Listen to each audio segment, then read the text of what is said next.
What's going on, everybody, and welcome back to another episode of the Orange Crust Podcast. It is spring football, or I guess the crescendo of it as we wrap things up.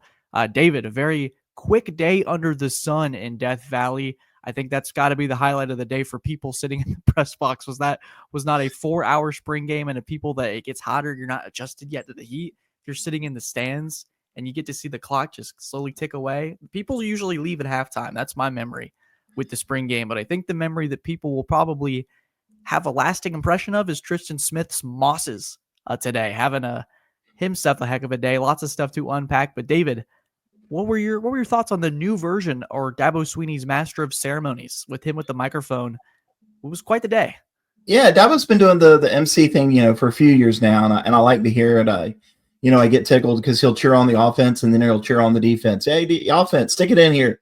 Defense, they're not in the end zone just yet. And the fact that the game went 93 minutes or whatever it was made it even better. No TV timeouts. I could get used to that. Because it seems like for people, you watch football and it's like, okay, there's a kickoff, TV timeout. Team goes 3 and out and they punt, TV timeout. Then something else happens, TV timeout. And it seems like you're 40 minutes since kickoff and only 4 minutes have run off the game clock.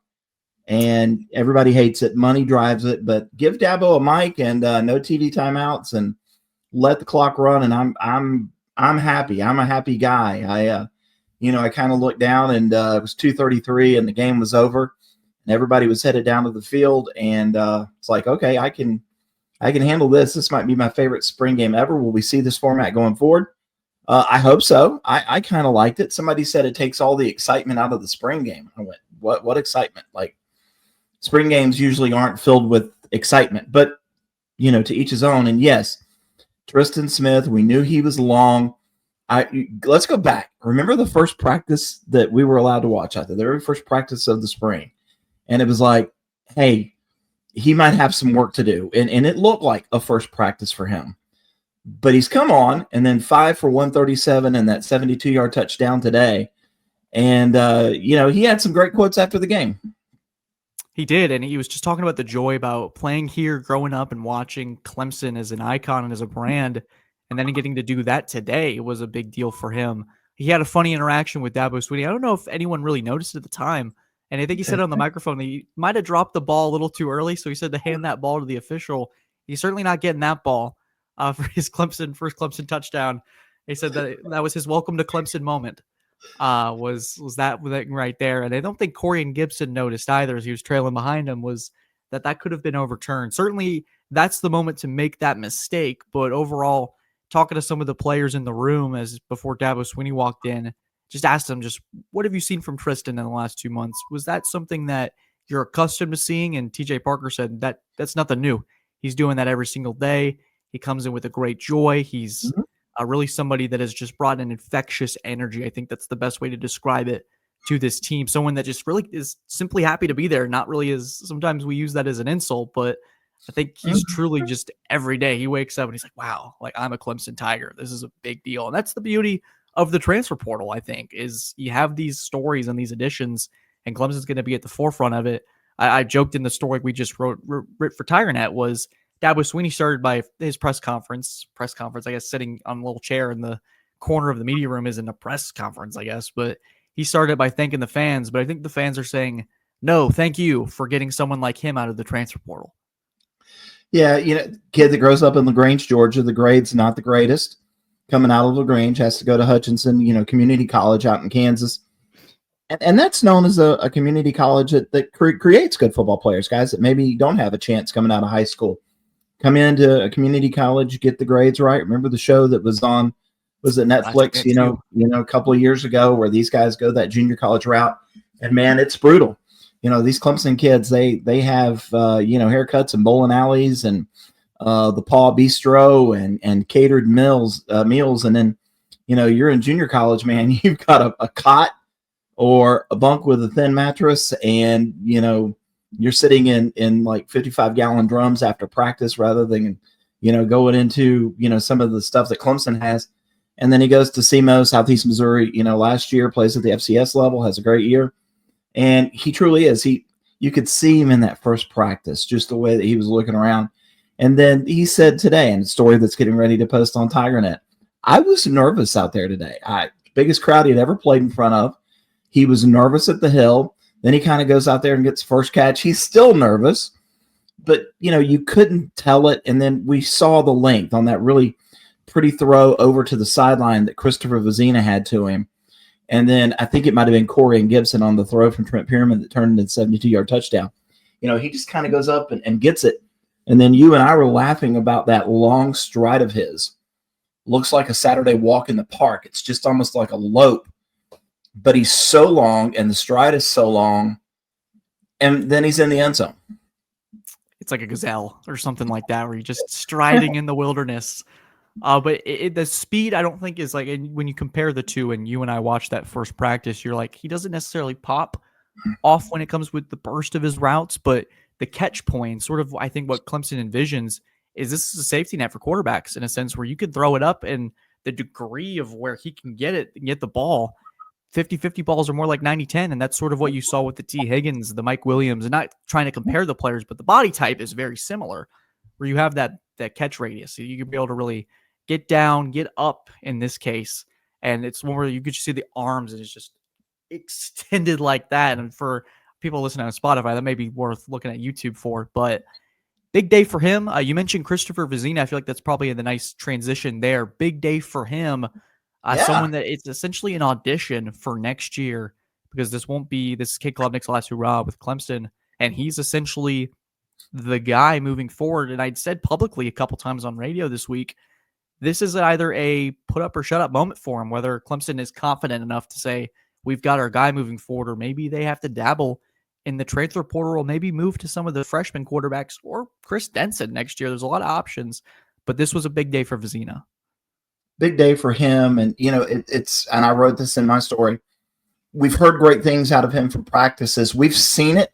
We're not allowed to watch scrimmages, and we hear things out of scrimmages, but when he's had an opportunity in Death Valley, it hasn't looked good. Like, even when he's been able to get into games sometimes during the regular season, hasn't looked great. A lot better today. Decision-making was pretty good. We saw his wheels on that one run where he kind of got down to the 5-yard line before he was touched down. Some nice touch on the passes.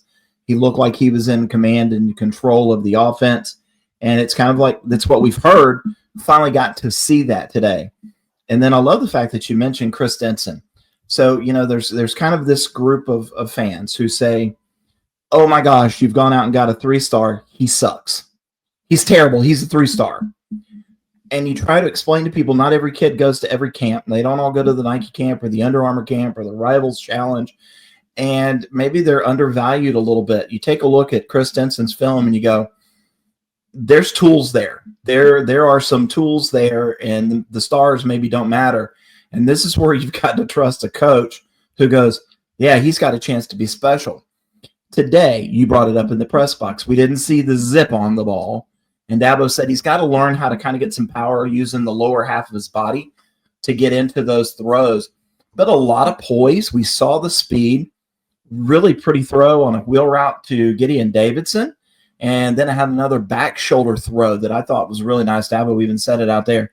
And you go, okay, now there's some tools to work with. And this is another kid that you can now bring him along. He's going to get summer skills and drills for the first time. He's going to have an entire August, what you call fall camp, and an entire season to kind of hone that and get better, and then see if he can push Vizzina next year. You have to like what do you see out of the quarterbacks?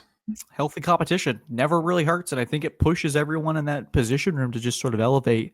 And maybe that's part of not the problem, but maybe part of the solution there for Vizzina is just to get that extra push behind him, just because it's always been him and Klubnik in that.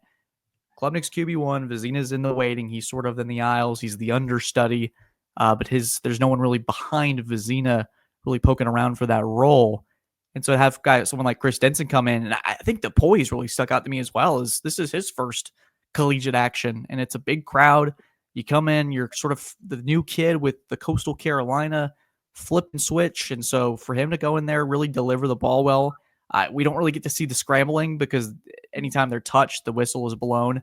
But I liked what the movement presents. And he was saying at National Signing Day, when we saw him in December, he kept pointing to people in the people that were in attendance going, did you see his film? Did you watch his film? And it's just a matter of the confidence that they have in him that say, hey, we can get him to develop here. We might have something really special on our hands. And so it was a good day for them to shine and see that. It's just a lot of momentum where last year quarterback was an area of concern. This year I think Clemson fans know what they have in them. And let's just get this out of the way. There's no quarterback controversy. Kade made one bad throw where he was rolling out to his right. Khalil Barnes is sneaking underneath, which is what safeties are supposed to do, and kind of baited Kade into a bad throw, and it was intercepted. But Kade was just fine. In fact, he had a really pretty throw later on down the middle. Maybe it was to Antonio that was just on the dime. Dabo, there was one time there where you and I were laughing again, where Kade did something, and Dabo put the mic behind his back, and we could tell that he was kind of, maybe letting Kade have it just a little bit with nobody listening. But then on the next play, Kade makes a great throw, then throws one out of bounds where he's pressured, and you can see that Dabo's praising him. And again, look, not everybody was out there. Not all the starters were out there. He's going to be fine. I think we saw enough out of him. We know he's going to be really good. And again, I like the running backs. David Eziomume. How about that cat? I wrote, he's a guy that maybe we've forgotten. We tend to forget about guys, right? They get in here. They're supposed to get in the crock pot. Jay Haynes plays last year. Phil Maffa gets 99.8% of the carries for the offense last season. Eziomume doesn't play. Gideon Davidson comes in, draws, raves from his teammates and his coaches. But David Eziomume looked good out there today. It was a good day for him. And you and I think talked on the phone this week just sort of about that position group as being, and Swinney had said he had his eye on that group specifically. Maybe that's a movement when the spring window portal opens, when that whole debacle goes down on April 16th, and we'll have more on that later on TigerNet and all that front with the transfer portal. But with Eazy-E, like a good day, I think you had mentioned I think it got called back because of a holding call, but the vision that he displayed a lot better than last year, where he just was really patient, allowed for the hole to open and bursts right through it, sort of just what this Clemson staff envisioned for him when he got here to campus. So yeah, there's a lot more names that are drawing more attention, but that was a day where, whether that's benefiting himself for maybe another team or some other avenue, looked good. And I think the patience and the burst was there, and that could be a potential room where you go from one guy you trust to three, which can never hurt, and potentially four when Jay Haynes comes back this fall. Hey, he's got a chance to start, I think. I mean, why not? I mean, put him out there. I'd say that you have to say Adam Randall's probably the leader in the clubhouse right now. We'll see. Jay Haynes, you don't know when really he'll be 100% coming back. It may be one of those things where they kind of have to work him back into the rotation. Eziomume has it all right there in front of him. And today, I mean, he showed it. He showed off some skills, showed the maturity. If there was probably one thing on the offense that I didn't see that I wanted was more out of the tight ends. Yeah. Purposely not shown. We saw one catch maybe from Logan Brooking. Benton Kerr had either a catch or a target. Not a lot out of them, but I did like what I saw blocking. Mm-hmm. You had, I think it was Brooking that had one where it caught Swinney's attention on the mic where he said, "Let's go, LB." And you saw Seven jogging around there. I think he was able to set the edge there on, I'm not sure who it was. Might've been Jaheim, might've been Will. I'm not entirely 100% sure there, but nice block there. Sort of got the block on the inside, was able to make that happen. That's how you get some playing time, is you can do the nitty gritty work. They'll throw you out there. I mean, Garrett Riley talked about that last October. That's how Olsen Pat Henry was able to get so much time last year, was because he was willing to be a blocking tight end first. So it's those little intangibles. Someone that I had my eye on all day and got a text actually from my brother who was in attendance today, and I'll read it word for word. It says, and I have it just posted here because I was ready to use it. It says, Braden Jacobs is a man. My God. He was able, I think where he was sitting, he was able to watch Braden in warmups. And so I was like, I'm going to watch, because he got the start today with Tristan Lee being out and was matched up against TJ Parker, Will Helt. Literally, they threw the kitchen sink at him, per se. You had a lot of different pass rushers there. And I think Swinney had a funny comment. He just said, he's the first one off the bus for us. He's just a massive human being. I remember the first off the bus thing used to be a big deal for us in like middle school ball. We take the biggest guy and plop him in the front and say, you're going out first, because we can't throw Grayson out there. He's too tiny. Like the tiniest eighth grader you've ever seen. But Braden Jacobs, that's a man. That's a dude. 6'7", 335 is what he is listed at. I wouldn't be shocked if he was bigger. I go back to Dabo's camp last year. Braden was out there and he was kind of working out, and a parent came over to me and said, "Hey, why are the coaches spending so much time on that kid?" And I went, "Do you see him? Like, do you see that?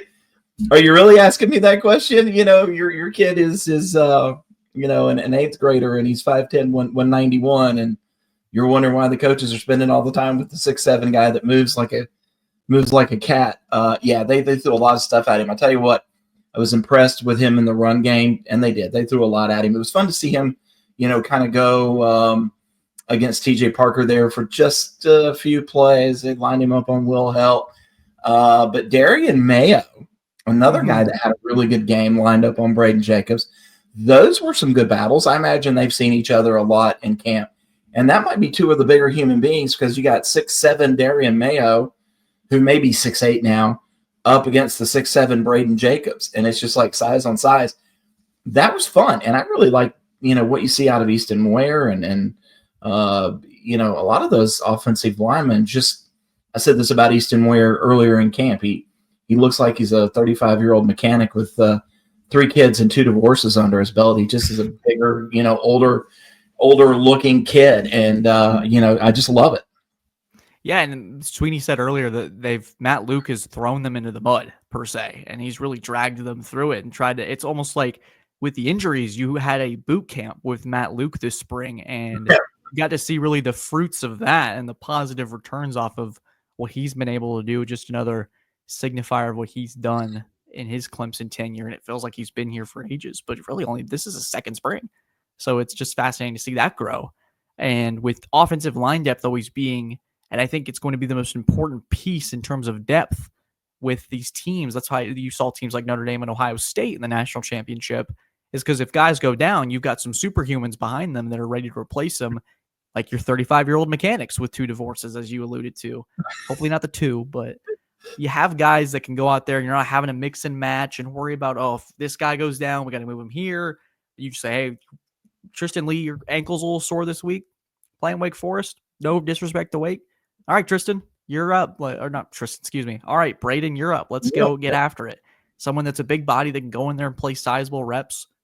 Clemson's got some pieces to work with, and that's, I think, going to be the most important piece of this 25 class is that offensive line depth, because you're going to have some bumps and bruises accumulate. It's just the nature of the game. But good to see those guys get out there, and that's what the benefit of this spring game is. It's so important for these live reps to take place. And now as we head out, as we're going to close up on 20 minutes here, let's talk about something that is of a concern. And that is, we didn't see a lot of live punting. What we did see, kind of what we have heard, all spring, what we have seen all spring out there, and you play against other teams. My wife, Nikki, has this great saying. She says every time Clemson plays somebody, they have Ray Guy at punter, and that other team is able to flip the field consistently. Big bombs. Aiden Swanson was good 2 years ago. Last year, kind of a mixed bag. Clemson really missed that big leg from a punter, to kind of flip the field at times, put pressure on the defense. You just never really saw the big punt out of him. So now Jack Smith, Brody Kahn, Will McHugh kind of fighting for that job. We hear Robert Gunn's in there. You don't see it. Grayson, knowing how important that is, portal opens up April 16th. You got to go into the portal and see if you can find somebody, right? I think you got to bring somebody in, even if it's just to bring in more competition at that position.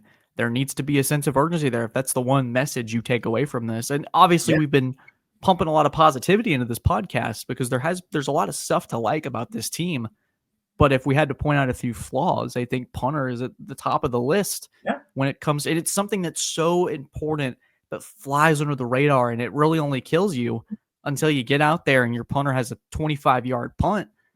And we saw it last year with Swanson, and Swanson's also won Clemson some games with that Notre Dame game 2 years ago where he pins Sam Hartman. And that, I think they pinned them inside of the 15 5 times. It was an impressive day.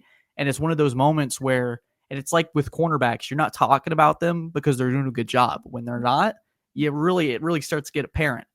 And so for Clemson, I think that's one position. I know Dabo said that we're fine, but I think if they needed to go to one spot, you're not going to have to spend a lot of cash on a punter.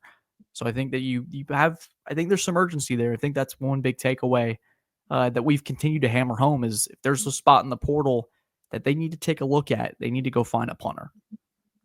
All right. Well, Grayson, you and I are heading back out on the road to football tomorrow morning. We're heading up to Mallard Creek High School to an Under Armour camp. So we'll have more on that. Football never stops for us. Everybody, thank you for joining us on this podcast. Thank you for being with us this spring.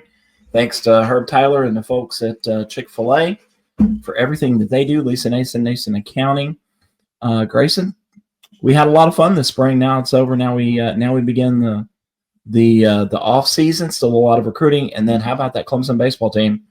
They just keep winning. They just keep winning. They got the series in Cal. Brad Brownell is working in the portal. We'll have a lot more things to discuss here in the near future on this podcast. Some fun guests as well for sure to be coming. So guys, thank you so much for tuning into this spring game edition of the Orange Crush podcast. Thank you to our sponsors for making this podcast possible.